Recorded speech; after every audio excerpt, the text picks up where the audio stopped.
Assalamualaikum warahmatullahi wabarakatuh. In this presentation, we will explore one of the classical Malay manuscript that holds significant historical and intellectual value within the Malay Muslim world.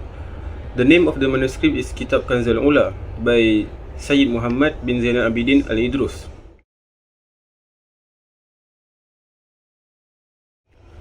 Part 1. A brief overview of the manuscript and author. First, information. Assalamualaikum and greetings everyone. My name is Farah Ifa binti Muhammad Fakri. My metric number is 1221813, and I'll begin our presentation by giving a brief introduction about the author of the manuscript.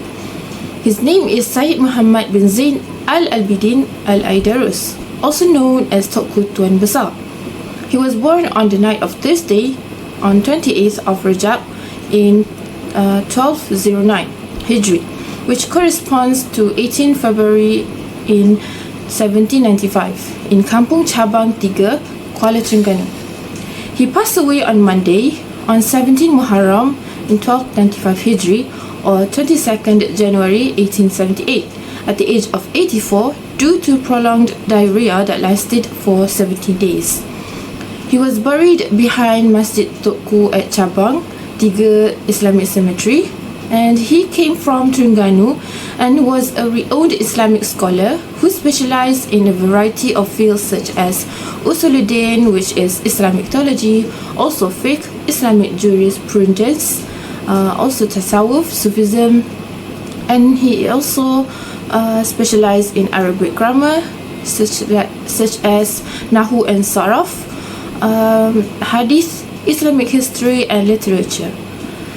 And his contribution played a vital role in Islamic scholarship in the Malay world.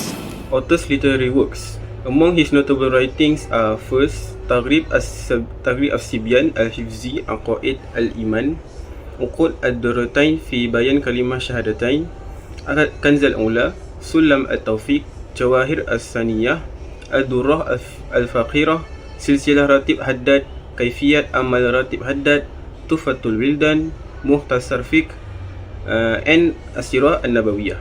I will brief a bit about the highlighted book in the slide. So the first one, Kitab Taghrib As-Sibyan fi Hifzi Aqaid Al-Iman, a short prose treatise aimed at children and beginners, covering essential Islamic beliefs and explains Allah and Prophet's attributes and adds a brief guide on prayer, including its pillar, conditions and supplication.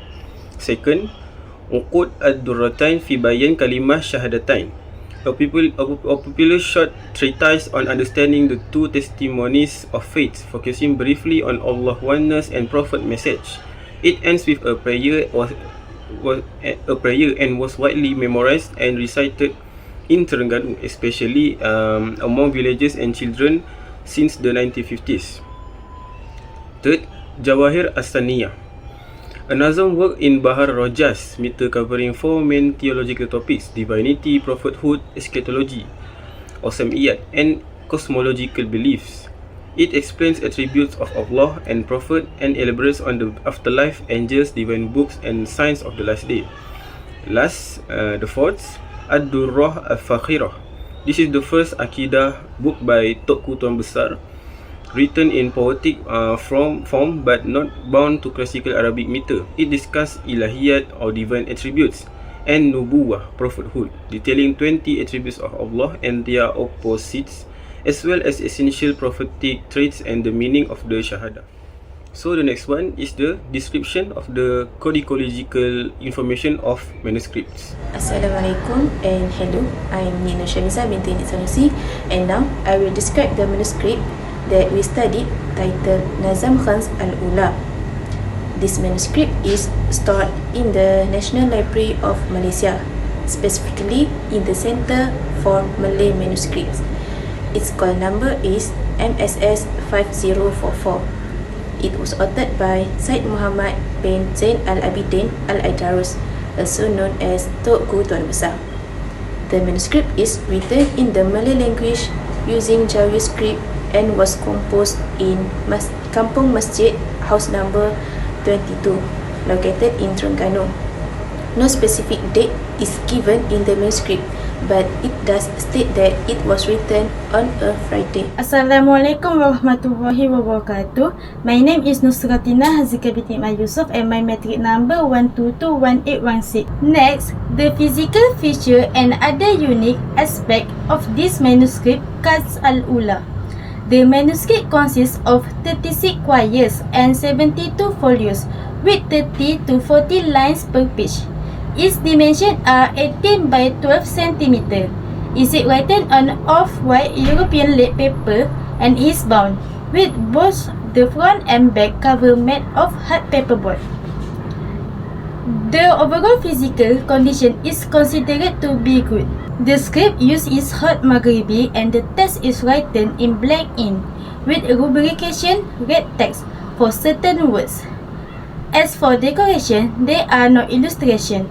However, the text is neatly enclosed within a box-like frame on each page.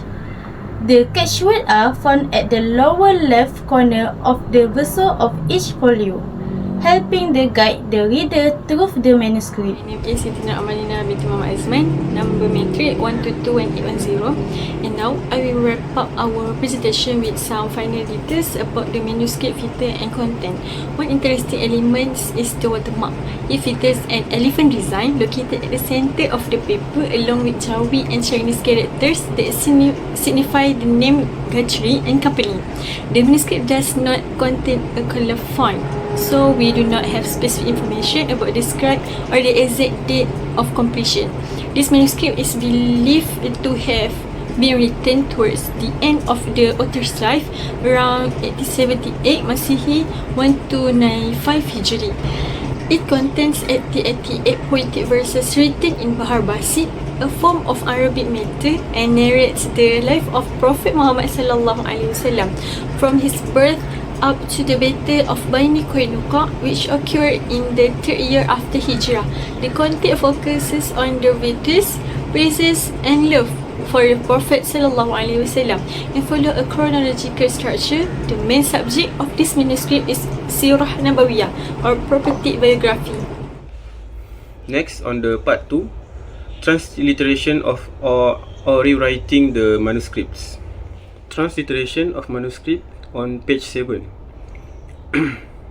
Itu mengikut sunnahnya ia yang mulia, maka sebutkan Rasul dengan memuji dia. Itu menunjukkan juga atas kasihkan dia. Kasih itulah untung dengan tiada banding pada hari kiamat dengan besar bahagia.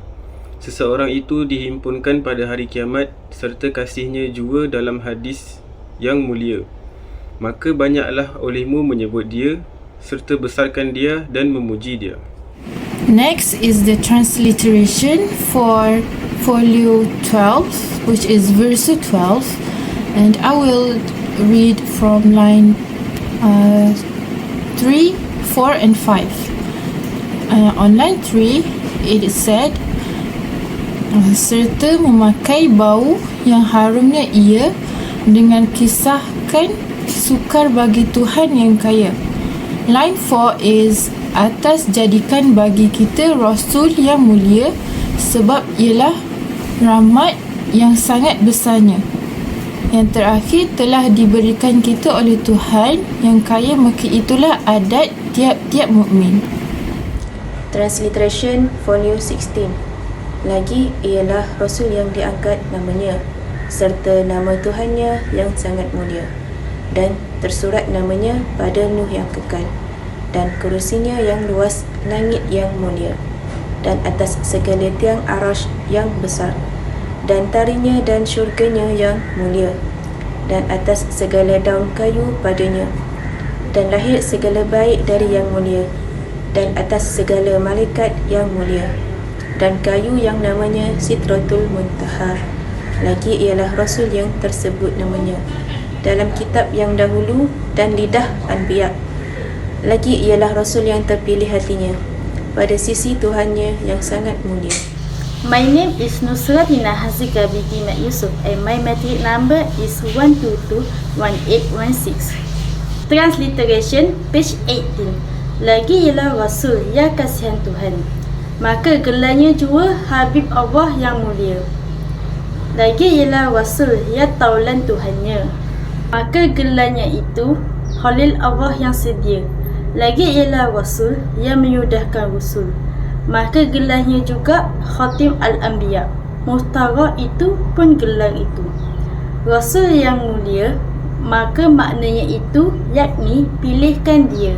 Lagi ialah Rasul yang da'i namanya, yang menyerukan kita bagi jalan bahagia.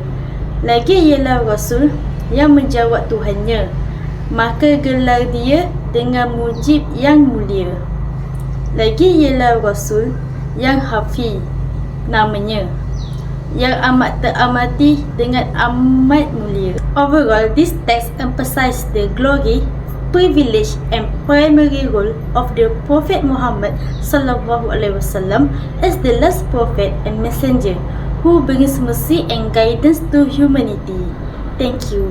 In this translation from page 23 of the manuscript, the writer wishes to express the honor and unique position of the Prophet Muhammad SAW, highlighting the spiritual privilege, responsibilities and his role as the leader of all creation. Dengan tiada rupanya pula yang mulia dua tempat yang tetap empat padanya, dan tiada rupanya pula yang mulia dan memfardukan atasnya sembahyang yang 5 pada malam dan siang, dan amat yang mulia lagi ialah Rasul yang diringankan atasnya, amatnya yang berat dengan pinta yang mulia.